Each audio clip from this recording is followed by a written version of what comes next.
Hello friends, welcome to learn with Nilesh. काफ़ी सारे students की कमेंट आती है कि सर, जिस तरीके से आप गुजराती मीडियम के स्टूडेंट्स को गुजराती के चैप्टर को अच्छे से एक्सप्लेन करके समझाते हैं, वैसे ही हम हिंदी और इंग्लिश मीडियम के स्टूडेंट्स को गुजराती समझने में दिक्कत होती है, तो आप उनको हिंदी में एक्सप्लेन करके समझाइए।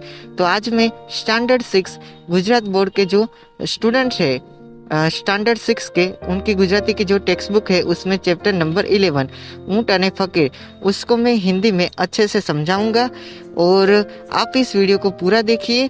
आज हम इसमें पूरा चैप्टर कवर करने वाले हैं। बहुत छोटा सा चैप्टर है, 2 ही पेज है और उसमें से आधा तो ये फोटो है उसमें निकल जाएगा, तो वीडियो पूरा देखिएगा। इसमें मैं अच्छे से समझाने वाला हूँ। वीडियो पसंद आए तो इसे लाइक, शेयर और सब्सक्राइब जरूर करिए। और ऐसे ही किसी वीडियो के लिए आप मुझे कमेंट करेंगे तो मैं उसको हिंदी में एक्सप्लेन करके आपको समझाऊंगा, उसके लिए पर्टिकुलर वीडियो बनाऊंगा। चलिए आज का ये वीडियो शुरू करते हैं। चैप्टर नंबर 11 ऊंट अने फकीर। सबसे पहले मैं गुजराती में पढ़ूंगा और उसके बाद उसको हिंदी में एक्सप्लेन करूंगा। एक फकीर वन वगડામાંથી પસાર થતા હતા। એવામાં એક વેપારી તેને સામો મળ્યો। તેણે પૂછ્યું, ફકીર બાબા, તમે આટલામાં ક્યાંય ઊંટ જતું જોયું? तो एक वन जंगल की बात कर रहा है और वहीं पर एक फकीर बाबा थे, यानी कि साधु संत, ऐसा आप सोच सकते हैं। जो मुस्लिम संप्रदाय के साधु होते हैं उनको फकीर बाबा बोलते हैं। तो वो फकीर जंगल में से पसार हो रहे थे, यानी घूम रहे थे, और ऐसे में एक व्यापारी उनके सामने आता है और पूछता है कि फकीर बाबा, आपने यहीं कहीं किसी ऊंट को जाते हुए देखा है? फकीरे કહ્યું, તેની જમણી આંખ ફૂટેલી છે, તે ડાબે પગે ખોડું છે, તેનો આગલો દાંત પડી ગયો છે, તેની એક બાજુએ મધ તથા બીજી બાજુએ ઘઉં લાદ્યા છે। यानी फकीर ने उसे जवाब देते हुए कहा कि क्या तुम उस ऊंट की बात कर रहे हो जिसकी एक आंख फूटी है? क्या तुम उस ऊंट की बात कर रहे हो जिसका एक पैर टूटा हुआ है या फिर एक पैर में मोच आया हुआ है? लेफ्ट पैर जो है उसका, उसमें मोच आई है, ऐसा फकीर बाबा पूछ रहे हैं। और भी पूछते हैं कि क्या तुम उस ऊंट की बात कर रहे हो जिसका एक आगे का जो दांत है वो गिर चुका है? क्या तुम उस ऊंट की बात कर रहे हो जिसकी पीठ पे एक तरफ शहद, मध यानी शहद, और गेहूं यानी गेहूं, एक तरफ शहद और दूसरी तरफ गेहूं रखे हुए हैं? क्या तुम उस ऊंट की बात कर रहे हो? तभी जो व्यापारी है वो जवाब देता है। ફકીરના આ સવાલ સાંભળી વેપારી રાજી થતો બોલી ઉઠ્યો, ફકીર બાબા, એ જ મારું ઊંટ, પણ તમે તેને ક્યાં જોયું? અમે સૌ ક્યારના તેને શોધ્યા કરીએ છીએ। यानी कि जब फकीर बाबा ने ऐसे क्वेश्चन किए कि क्या तुम उस ऊंट की बात कर रहे हो जिसमें ये प्रॉब्लम है, तो जब व्यापारी फकीर बाबा की बात सुनता है तो खुश हो जाता है और कहता है कि हाँ हाँ हाँ, वही मेरा ऊंट है, आपने उसे कहाँ देखा? हम सब कब से उस ऊंट को ढूंढ रहे हैं। तब फकीर बाबा जवाब देते हैं, फकीर बोलिया, पर मैं तमारू ऊंट तो जोયું નથી। तब फकीर बाबा ऐसा बोलते हैं कि मैंने तो आपका ऊंट देखा ही नहीं है। ફકીરનો આ જવાબ સાંભળીને પેલા વેપારીને થયું કે નક્કી આ ફકીરે મારા ઊંટને જોયું છે, પણ તેના ઉપરના માલની લાલચે તે મને બતાવવા માંગતો નથી। તેણે જરા કડકાઈથી ફકીરને કહ્યું, ડાયા થઈને મને મારું ઊંટ આપી દો। તેના ઉપર કિંમતી ઝવેરાત પણ હતું, જો નહીં આપો તો પકડીને રાજા પાસે લઈ જવા પડશે। यानी कि व्यापारी को फकीर बाबा जो थे उन पे शक हुआ और उसे लगा कि उसको लगा कि ये फकीर है जो जानबूझ के ऐसा कर रहा है। फकीर को पता है कि मेरा ऊंट कहाँ पर है, लेकिन उस ऊंट के ऊपर जो कीमती जवेरात है उसके कारण और उसके ऊपर जो माल है, जो शहद और गेहूं जो लादे हुए थे उसके ऊपर पीठ पे रखे हुए थे, तो उसके कारण शायद ये फकीर मुझे सच नहीं बता रहा। इसलिए उसने कड़काई थी, यानी सख्ती से बोला कि कुछ भी हो जाए, आप मुझे मेरे ऊंट के बारे में बता ही दीजिए, वरना मैं राजा से आपकी कंप्लेन करूंगा। यहाँ पर आप देख सकते हैं कि ये व्यापारी है और ये फकीर बाबा है। अब उन दोनों की बातचीत में आगे देखते हैं क्या होता है। ફકીર બોલ્યા, અરે શેઠજી, હું તમને ખરું કહું છું, મેં તમારું ઊંટ જોયું જ નથી, પછી તેના ઉપરના જવેરાતની તો વાત જ સી। ખરું यानी सच्ची, यानी कि फकीर बाबा बोल रहे कि सच मैं बता रहा हूँ कि मैंने आपके ऊंट को कहीं पर देखा नहीं है। तो अगर मैंने आपके ऊंट को ही नहीं देखा तो उसके ऊपर जो जवेरात है उसके बारे में तो मुझे क्या लेना देना ऐसा।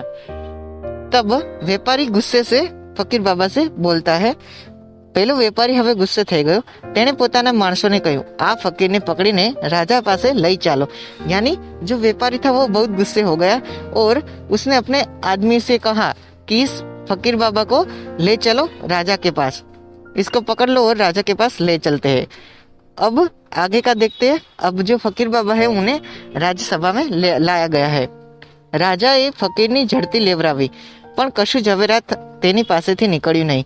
છતાં ફકીરે ઊંટનું જે વર્ણન આપ્યું તે તો બરાબર પેલા વેપારીના ઊંટનું જ હતું। તેથી તેણે એ ઊંટ જોયું નથી એ વાત તો કેમ મનાય? તેની ઉપરના ઝવેરાતની લાલચે તેને ચોક્કસ ક્યાંક સંતાડી દીધું છે એમ માની રાજાએ તેને સખત શિક્ષા કરવાનો હુકમ કર્યો। अब ये जो पैराग्राफ है उसे अच्छे से समझते हैं। कुछ वर्ड्स जो है मैं आपको बताना चाहूँगा। झड़ती लेवरावी यानी कि जो उस फकीर बाबा ने जो कपड़े पहने थे उसको तलाशी ली गई। सब कुछ चेक किया गया कि कहीं पर इसने कुछ चुराया या फिर छुपाया तो नहीं।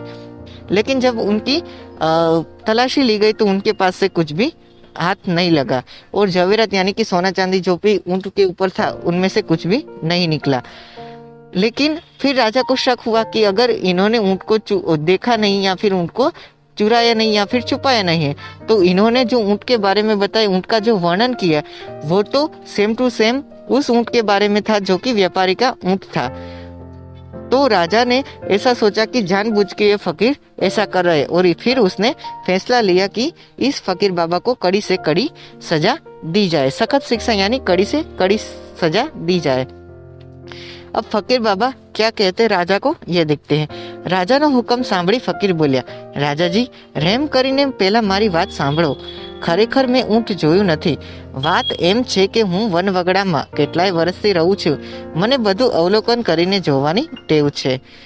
तो अब फकीर बाबा जो है वो राजा से विनती करते हैं कि राजा जी कृपा कीजिए, दया कीजिए, पहले मेरी बात सुनिए कि मैंने सच बात यह है कि मैंने उसके ऊंट को देखा तक नहीं है, लेकिन सच बात तो यह है कि मैं काफी सालों से वन यानी जंगल में रह रहा हूँ और मेरे में एक अवलोकन करने की टेव यानी उनकी आदत है। किसी भी चीज को वो देखते हैं तो उसको पूरी तरीके से देखते हैं। किस तरीके से देखते हैं वो हम इस चैप्टर में देखने वाले हैं। पूरी तरीके से यानी कि वो कैसा दिखता है, ऊंट के बारे में अगर सोचे तो ऊंट कैसा दिखता है, उसमें क्या प्रॉब्लम है, उसकी क्या अच्छी बात है, क्या बुरी बात है, वो सब कुछ अच्छे से समझ पाए तो वो बोलते हैं अवलोकन किया।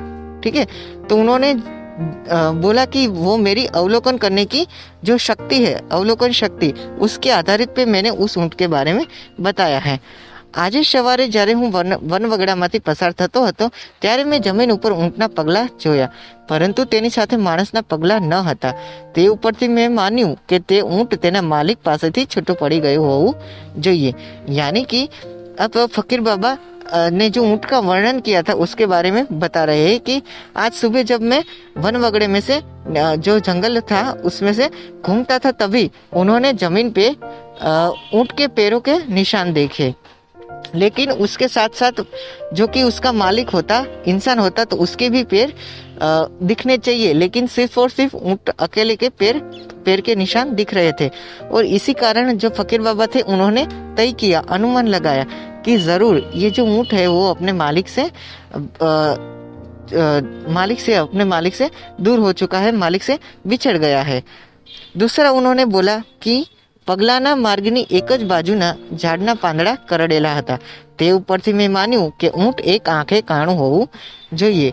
अब फकीर बाबा ने बताया था कि आप ऊंट की बात कर रहे हो कि जिसकी एक आंख जो है एक आंख फूटी हुई है। तो वो उन्होंने किस तरीके से बताया कि जब वो उन्होंने जिस रास्ते से ऊंट के निशान, पैरों के निशान थे, उस तरफ देखा तो एक ही तरफ के जो झाड़ पान थे वही उस ऊंट ने खाए हुए थे। दूसरी तरफ के झाड़ और पान खाए नहीं थे, एक ही तरफ के झाड़ और पान खाए हुए थे।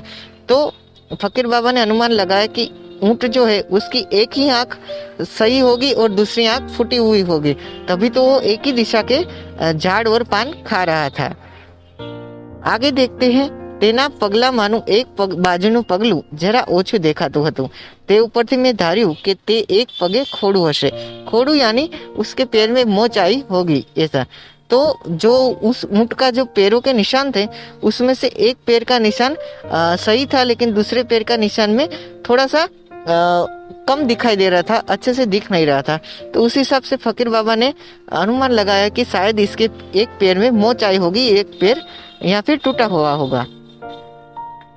તેણે જે પાંદડા કરડ્યા હતા તે પાંદડામાંનો વચમાંનો ભાગ લટકતો રહી ગયો હતો। તે ઉપરથી મેં માન્યું કે તેનો આગલો એક દાંત પડી ગયો હશે। ऊँट ने जो एक साइड के जो पेड़ पौधे थे और झाड़ पान थे वो खाए थे, लेकिन उस पान जो था उसका भी एक बीच वाला जो हिस्सा था वो वैसा का वैसा ही रह गया था झाड़ पे। तो उस हिसाब से फकीर बाबा ने तय किया कि इस ऊंट का आगे वाला जो बीच में जो दांत होता है वो टूट गया होगा, तभी तो वो बीच जो पान था उसका बीच वाला भाग खा नहीं पाया। તેના માર્ગની એક બાજુએ ઘઉં વેરાયેલા હતા અને બીજી બાજુએ માખીઓ બણબણતી હતી। તે ઉપરથી મેં અનુમાન કર્યું કે ઊંટની એક બાજુએ ઘઉં લાદ્યા હશે અને બીજી બાજુએ મધ લાદ્યું હશે। यानी कि फकीर बाबा ने अब और बताया कि जब ऊंट जिस रास्ते से गुजर रहा था उसकी एक तरफ गेहूं के जो दाने थे वो गिरे हुए थे और दूसरी तरफ मक्खियाँ मंडरा रही थी, बहुत सारी मक्खियाँ आसपास मंडरा रही थी। तो उसी हिसाब से उन्होंने तय किया कि एक तरफ ऊंट की पीठ पे एक तरफ गेहूं होंगे और दूसरी तरफ जो शहद होगी वो नीचे गिर रही होगी, ताकि और उसके कारण जो मक्खियाँ है वो मंडराती होगी। तो उन्होंने ये सा अनुमान लगा के तय किया। કોઈ માણસ તેની ઉપર બેઠું હોય તો ઘઉં કે મધ નીચે પડવા ન દે।